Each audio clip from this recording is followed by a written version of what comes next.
Good evening, San Diego. I'm Chief Meteorologist Carlene Chavis, and thank you for tuning in for your CBS 8 Plus weather update. Today was a toasty one, especially across the inland valleys. We had the 70s right there along the coast, and I was actually out there earlier today, and I saw some of that cloud cover, still a little hazy into the afternoon hours as well. So onshore flow was in full control at the coast. You had 70s for today, 72 degrees for Carlsbad, 72 degrees for downtown as well, and then you had widespread 80s across inland regions. 86 degrees today for Valley Center.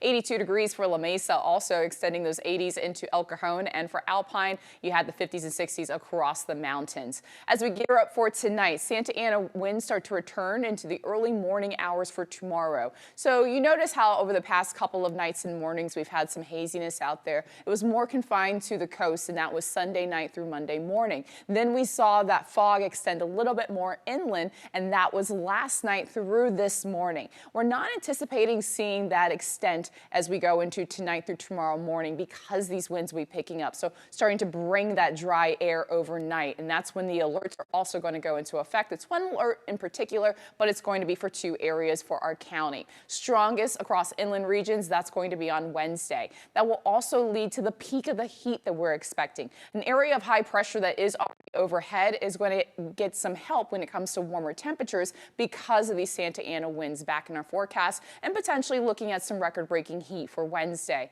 Then a dip in degrees takes place on Thursday. By Thursday afternoon, we start to see more clouds rolling in as areas of low pressure start to get a little bit closer towards us, and that's going to allow for a slip in temperatures as we go all the way into the end of the work week. When we look at the alerts, so it's the wind advisory. That's going to start for tomorrow morning at 4 a.m. for the inland valleys and for the mountains. It will last all the way until noon on Thursday. So winds out of the east will be mainly around 15 to 25 miles per hour. That's with sustained wind speeds. Then it's the gusts that we talk about 45 miles per hour with the peak of those wind gusts across the inland valleys. Across the mountains, gusts upwards of about 55 miles per hour.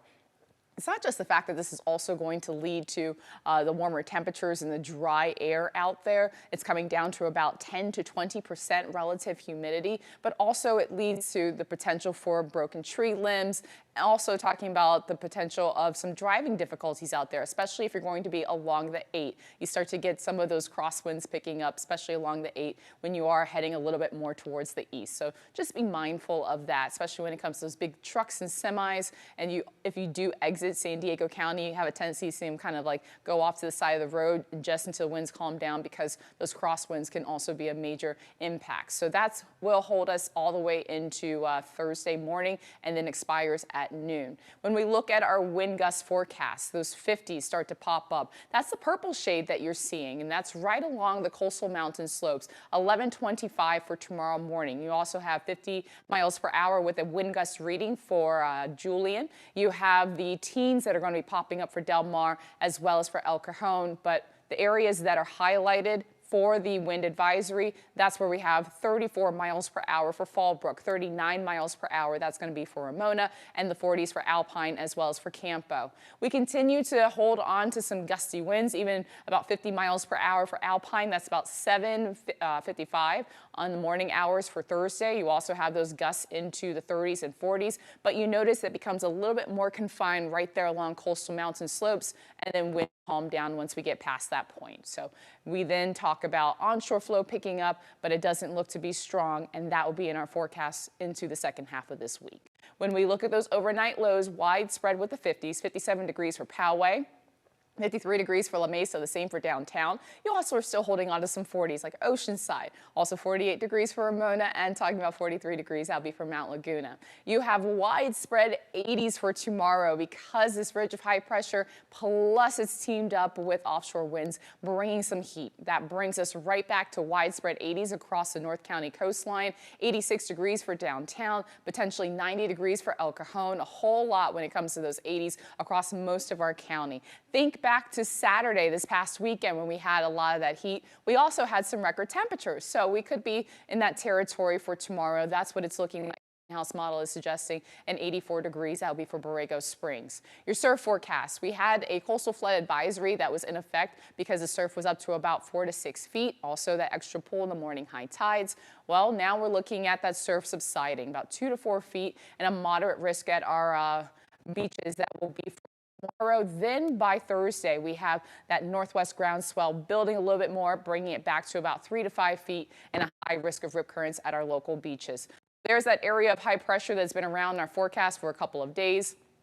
Now you're talking about these areas of low pressure start to move in, getting away from the warmer air mass that's going to be with the orange shades, and then bringing back in something a little bit more on the mild side. Also adding in the cloud cover as that low gets closer towards us on Thursday. So we are looking at a change in that forecast that will take us all the way into Friday. Series of low pressure systems making a beeline for our region, and that's going to help bring our temperatures down. And then Friday looking to be cooler as we hit the 60s again. That will be for the coast, and that puts us closer to seasonal, still a little above with the upper 70s to low 70s, and that will be for the inland valley. So we make that transition with those lows moving in. You have weather impact alert days for the next couple of days for the inland valleys because of the wind advisory. Cloud cover rolls in by the afternoon hours on Thursday, helps bring temperatures down. They go down just a little. 60s returning. That will be for the coast by Friday and Saturday. Another area of high pressure builds in, but this one will be relatively weak compared to what we're going to be dealing with because you have the strong ridge of high pressure and the Santa Ana winds bringing in the heat. As a result, that brings our temperatures a little bit warmer. But then we're also talking about another area of low pressure that moves in, and that is going to bring in a chance for some showers. It's slight as of tonight, so we'll continue to monitor the situation, especially when it comes to Tuesday. If forecast models show an increase or even are pretty consistent that we could see that potential, we will let you know any adjustments in the days ahead. But as of right now, just putting some raindrops on your extended forecast, favoring along the mountains and towards the west. You have weather impact alert days for the mountains because of the Santa Ana winds. You also have the cloud cover that rolls in by Thursday afternoon, bringing temperatures down. And then you have the 60s for the weekend for the mountains. You have the 80s tomorrow for the desert. You're back into the 70s by Thursday, and you're even back into the 60s. Yeah, the 60s by Tuesday of next week with that incoming low. Of course, we'll keep you posted on that, and just make sure you're staying nice and hydrated, drinking plenty of water for tomorrow, warmer than usual by 10 to 20 degrees as we go into the early days of February. I hope you have a great night, and thanks for tuning in.